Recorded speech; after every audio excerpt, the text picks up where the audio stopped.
Samantala, ilang bahagi naman ng Metro Manila, partikular sa mga mabababang lugar, hindi na madadaanan ng mga sasakyan dahil lubog na sa baha. Ang buong ulat, ihatid naman sa atin ang aming kasamang si Ria Fernandez live via phone patch. Ria? Princess, walang humpay ang pagbuhos ng ulan dala ng Bagyong Mario.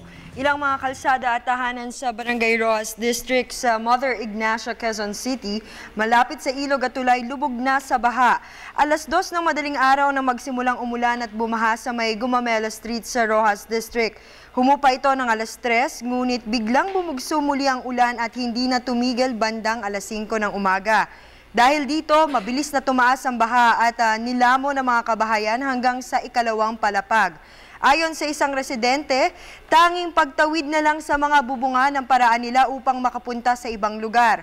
Dahil sa kalamidad na ito, abalang-abala ang mga opisyales ng barangay. Kanina nakita namin ang kanilang kapitan na si Attorney Nino Casimiro, hinihikayat niyang lumikas na ang mga residenteng lubog sa baha. Ngunit may mangilan-ngilan pa ring ayaw sumunod. Patuloy ang rescue operations doon, may mga nakahandang rubber boats, life vests, first aid, may feeding program din ang kanilang barangay. Samantala, bukod sa Barangay Rojas District sa Mother Ignacia, lubog din sa baha ang Del Monte Avenue malapit sa Talayan River, Panay Avenue at Scout Ignacia. Sa Mulawin Road, Maricaban, Pasay naman, lagpas tao pa rin ang lalim ng tubig. Ang Espanya at Santa Mesa, hindi madadaanan din. Nasa may tuhod naman ang baha sa P. Burgos Avenue at TM Calao Street. Nag-abiso ang Meralco na puputulin nila ang linya ng kuryente sa mga lugar na lubog sa baha, partikular sa may Quezon City at Santa Mesa. Para sa Telebisyon ng Bayan, Ria Fernandez.